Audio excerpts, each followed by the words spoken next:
ఈ వీడియో చూడండి. ట్రోలింగ్స్, ఈ బ్యాడ్ కామెంట్స్ అని నేను భరించలేకపోతున్నా. సో ఎంపీ ఎలక్షన్స్ వేసినందుకు కూడా నన్ను ఎంత ఘోరంగా హింసిస్తున్నారంటే అంత ఘోరంగా కామెంట్స్ బాగా విసుగు చెందిపోయినా.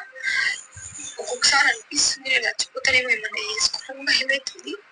ఇప్పుడే లైఫ్ స్టార్ట్ చేసిన కొత్తగా నా హస్బెండ్ తో నన్ను హ్యాపీగా ఉండనియట్లేదు. ట్రోల్స్ కానీ కామెంట్స్ కానీ.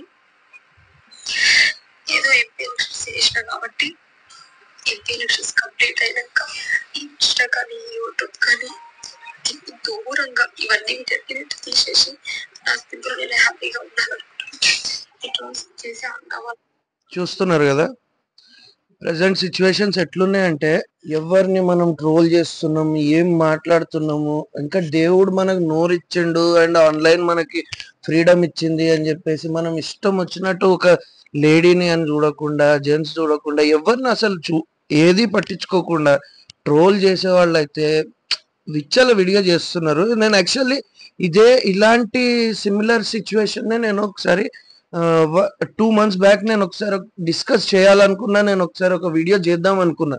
కాకపోతే ఆ టైంలో నాకు వచ్చిన స్పెషల్ రిక్వెస్ట్ ఏంటంటే, వద్దు ఇంకా వదిలేసేయండి, వీళ్ళు మాట్లాడుతూనే ఉంటారు, చేస్తూనే ఉంటారు అని అంటే, నేను సరే అని చెప్పేసి లైట్ తీసుకున్నా. కానీ మళ్ళీ ఇది ఇప్పుడు మనకి తెలిసిన వాళ్ళల్లో అవుతుంది అని అంటే మనము కొంచెం రెస్పాండ్ అవుదాం అనుకుంటాము. ఆ టైంలో నేను రెస్పాండ్ అవ్వలేదు. కాకపోతే ఇప్పుడు ఆల్మోస్ట్ ఆల్ ఒక పబ్లిక్ ఫిగర్ ఆవిడ, బర్రెలక్క అంటే అందరికి తెలిసిన అమ్మాయి, ఇంకా పరిచయం అవసరం లేని వ్యక్తి ఆమె.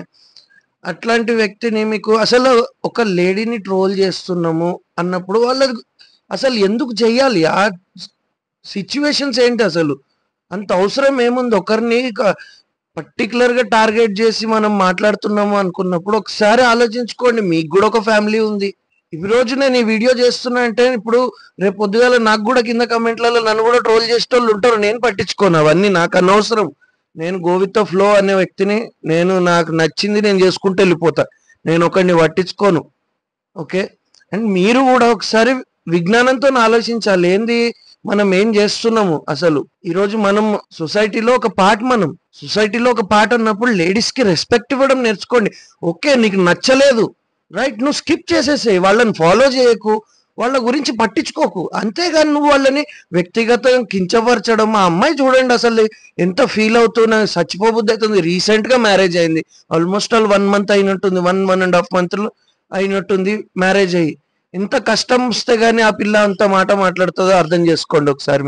మీరు ఒకసారి ఏదైనా మాట్లాడే ముందు, ఏదైనా చేసే ముందు, మనం చేసేది ఎంత మందికి ఎఫెక్ట్ అవుతుంది అనేది ఒక్కసారి మైండ్ లో పెట్టుకోవాలి మీరు.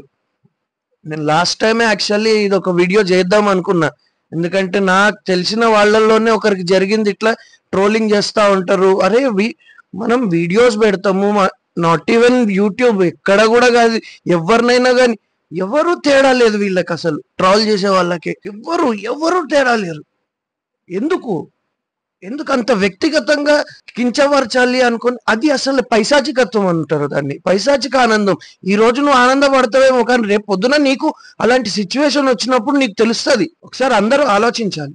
అండ్ బర్రెలక్క గారికి నేను రిక్వెస్ట్ చేస్తున్నా ఏంటంటే, మీరు కూడా ఏది పట్టించుకోకండి.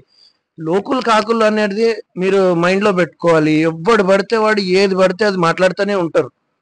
మనం పట్టించుకోకూడదు. మీరు ఒక కాజ్ కి మీరు ఒక స్టాండ్ తీసుకున్నారు. ఆ స్టాండ్ చాలా మంచిగా ఉంది. చాలా మంది మిమ్మల్ని సపోర్ట్ చేసినారు, చేస్తారు కూడా. చెయ్యని వాళ్ళని వదిలేసేయండి, మనకు అవసరం లేదు. ఓకే, నా సపోర్ట్ అయితే మీకే.